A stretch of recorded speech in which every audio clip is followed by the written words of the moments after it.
এ সন্তান, আজকে তুমি দুনিয়ার মধ্যে আসলা কার কারণে তুমি চলে আসলা চিন্তা করো নাই?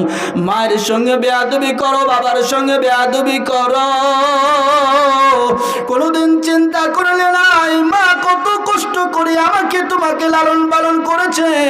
যখন 10 মাস 10 দিন হয়ে গেল, সন্তান যখন দুনিয়ার মধ্যে আসার সময় হয়ে গেল, ওই মা কি করলো? সবার কাছ থেকে বিদায় নিয়ে নিল, শাশুড়ির কাছ থেকে বিদায় নিয়ে নিল, ননদের কাছ থেকে, ভাসুরের কাছ থেকে, সবার কাছ থেকে বিদায় নিয়ে নিল। গভীর রাত্রে স্বামী যখন সারাদিন কাজ কাম সারিয়া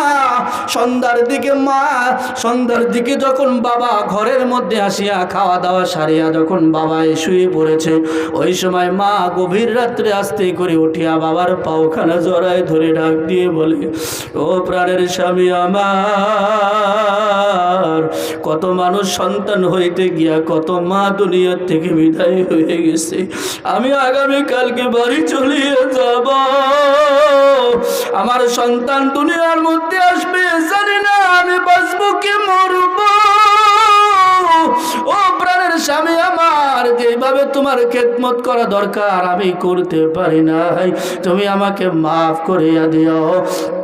স্বামী স্ত্রীকে কত সুন্দর করে লালনপালন করিয়া মাথায় হাত দিয়া চোখের পানি মুছে দিয়ে ডাক দিয়ে বলে, প্রাণের স্ত্রী আমার, আমার আল্লাহ পাক সহায়ক হয়ে যাবেন, আমার আল্লাহ পাক সহযোগিতা করবেন, তোমার কোনো টেনশন নাই। তারপরেও মা কান্না থামাই না। সকাল যখন হয়ে গেল, মা নামাজ আদায় করিয়া সবার কাছ থেকে বিদায় নিয়া মা বাপের বাড়িতে চলিয়া গেল। সেই জায়গায় যাওয়ার পরে মার কাছ থেকে, বাবার কাছ থেকে, আত্মীয় স্বজন সবার কাছ থেকে বিদায় নিয়ে ডেলিভারির রুমের মধ্যে চলিয়া গেল। মা একজন সন্তান প্রসবের যন্ত্রণায় আসমান জমিন ভারী হইয়া মা যেমন যেন রক্তাক্ত হয়ে গেল। রক্তাক্ত হওয়ার পর সন্তানটারে দুনিয়ার মধ্যে প্রসব করে দিল। জীবনের মন কষ্ট মায়ের প্রসব বেদনায়, সাত আসমান সাত জামিন তখন মায়েরই মাথায়। আমি যখন ছিলাম আমার মায়েরই উদরে, চলাফেরা করলেন যে ভাই কত কষ্ট করে, এমন মাকে কেমন আজি, এমন মাকে কেমন আজি যাব আমি বলিয়া। ও আমার প্রাণের মা, মা গো মা, কোথায় গেলে মোরে ছাড়িয়া, জনম দুঃখী ইয়াতিম আমি, চাই না কেহ ফিরিয়া। ইমানদার আল্লাহর গোলাম, যেই কথা বলতেছিলাম, মা যখন ডেলিভারির ঘরের মধ্যে রক্তাক্ত হয়ে গেল, সন্তান যখন দুনিয়ার মধ্যে চলে আসলো, আমার আল্লাহ তাআলা মায়ের মনের মধ্যে একটা ফিলিং জারি করিয়া দিল যে, হে মা, তুমি দেখো তোমার কি সন্তান হয়েছে। মা ওই সময় রক্তাক্ত অবস্থায় দাদিকে ডাক দিয়ে বলে, ও দাদি, ও মা, কি সন্তান হয়েছে আমাকে দেখাও। দাদি মা যখন সন্তানটারে নিয়ে মাকে যখন দেখায় দেয়, মা 10 মাস 10 দিন পেটে ধারণ করা ব্যথা আর ডেলিভারির ব্যথা আমার আল্লাহ নিমিষেই মুছে ফেলে দেয়। সুবহানাল্লাহ বলে।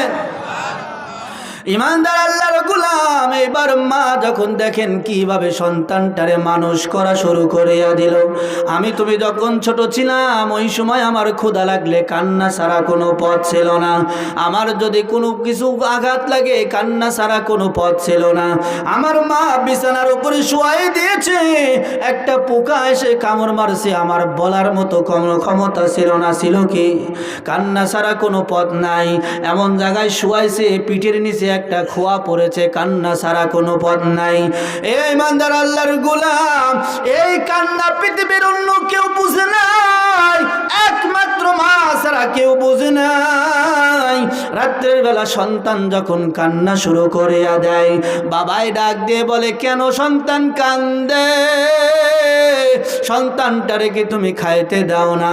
ওই সময় মা ডাক দিয়ে বলে, আমার সন্তান এখন খাওয়ার জন্য কাঁদে না, আমার সন্তান এখন ঘুমানোর জন্য কান্না করে। এই ইমানদার আল্লাহর গোলাম, আপনারা গ্রামের মানুষ, আপনারা আরো ভালো করে বুঝবেন।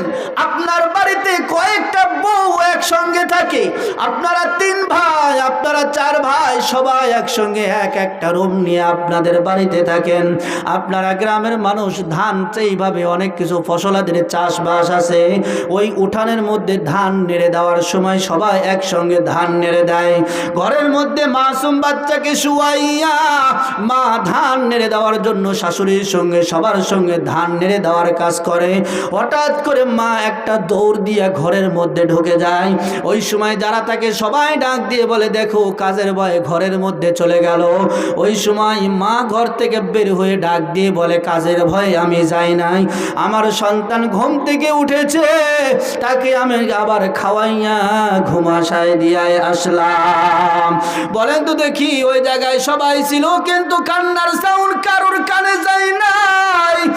তুমি যখন ছোটবেলায় ঘুমের থেকে উঠেছি, আমি যখন কান্না করেছি, এই কান্নার সাউন্ড আল্লাহ তাআলা আমার মায়ের কলিজার মধ্যে লাগাই দিয়েছি। আমার মা, অনেক মানুষ, আমি নিজেও পরীক্ষা করেছি, আমার স্ত্রীর সঙ্গে আমি উঠানের মধ্যে বসা, ঘরের মধ্যে আমার মেয়ে কান্না করে উঠেছে, আমি টের পাই নাই, আমার স্ত্রী দৌড়ায় চলে গেছে।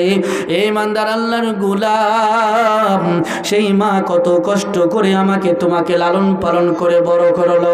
আজকে যখন তুমি বড় হইয়া গেলা, সেই বাবার উপরে তুমি চোখ রাঙায় কথা বলো, মায়ের উপরে চোখ রাঙায় কথা বলো। একটা কথা তুমি কান খুলে শুনে নাও, যাদের বাবা আছে, যাদের মা আছে, কান খুলে একটা কথা শুনে নাও। পয়গম্বর বলেন, রিদওয়ার রব্বি ফি রিদওয়াল ওয়ালিদি ওয়া সাখাতুর রব্বি ফি সাখাতিল ওয়ালিদি। বাবা মা যদি সন্তানের উপরে খুশি হয়, আমার আল্লাহ তাআলা সেই সন্তানের উপরে খুশি হয়। আর বাবা মা যদি সন্তানের উপরে খুশি না হয়, আমার আল্লাহ সেই সন্তানের উপরে কখনো খুশি হয় না।